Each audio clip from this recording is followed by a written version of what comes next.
पहिले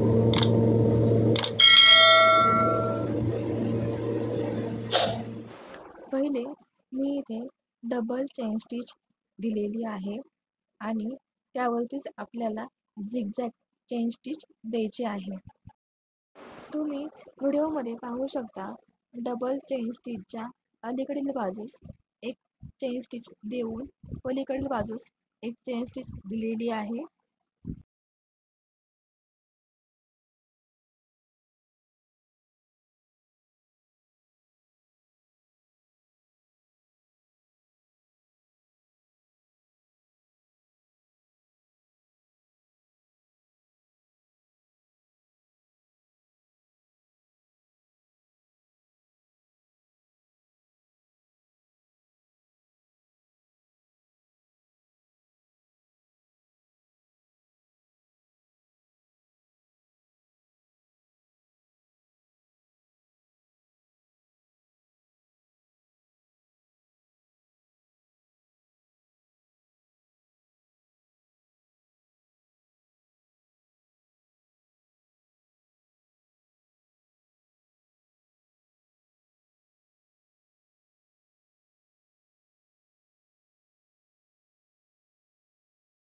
इथे आपली झिगझॅग चेन स्टिच झालेली आहे आणि मी आता इथे एंड लॉक केलेले आहे.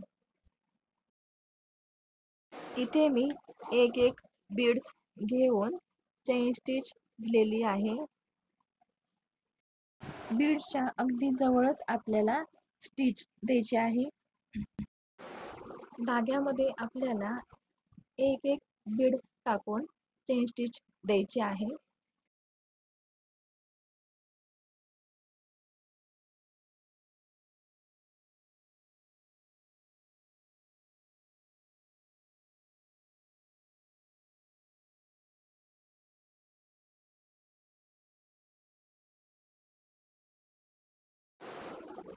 आता इथे मी एंड लॉक देत आहे. ही झाली आपली बीड्स चेन स्टिच. हीच लाईन मी पुढे कंटिन्यू केलेली आहे, पण आता इथे बीड्स न घेता मी कट पाईप घेतलेले आहेत. तुम्ही इथे बीड्स, मोती बीड्स, कट पाईप, सिक्वेन्स अशा पद्धतीने चेन स्टिच देऊ शकता.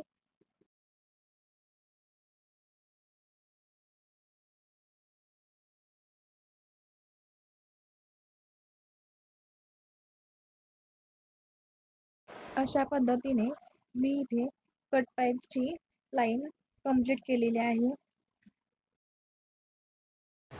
इथे मी अजून एक लाईन काढलेली आहे.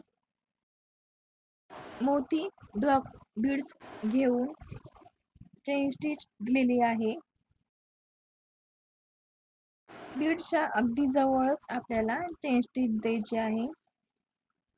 मी इथे स्टिच साठी मशीनचा धागा यूज केलेला आहे.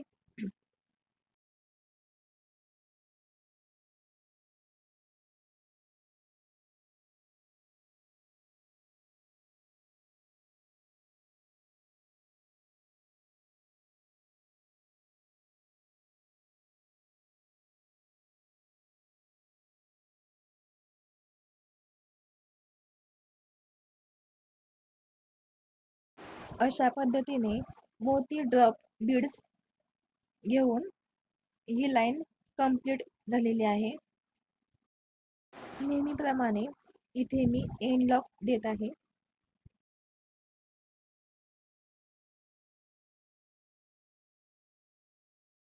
इथे मी अजून एक लाईन काढून घेतलेली आहे. इथे मी एक सिक्वेन्स घेऊन चेन स्टिच दिलेली आहे.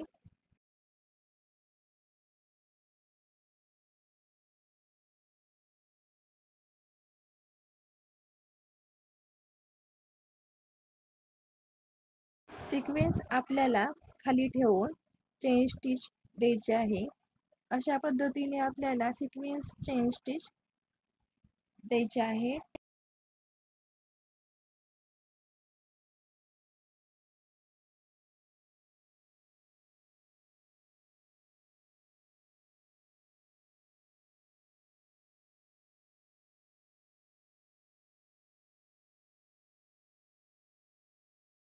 आता इथे मी एंड लॉक देत आहे. अशा पद्धतीने आपली सिक्वेन्स चेन स्टिच कंप्लीट झालेली आहे. इथे आपण झिगझॅग चेन स्टिच पाहत आहोत. त्यासाठी मी इथे लॉंग कट पाईप घेतलेला आहे.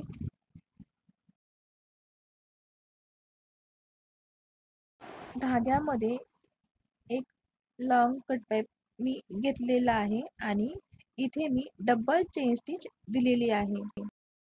धाग्यामध्ये लॉंग कट पाईप ॲड केला की आपल्याला दोनदा चेन स्टिच द्यायची आहे, म्हणजे इथे कट पाईप व्यवस्थित लॉक होऊन जातो.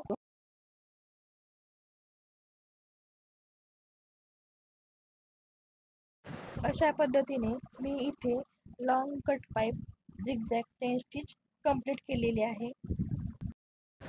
व्हिडिओ आवडल्यास कमेंटमध्ये नक्की सांगा. व्हिडिओ पाहिल्याबद्दल धन्यवाद. भेटूया आपल्या नेक्स्ट व्हिडिओमध्ये. Bye bye.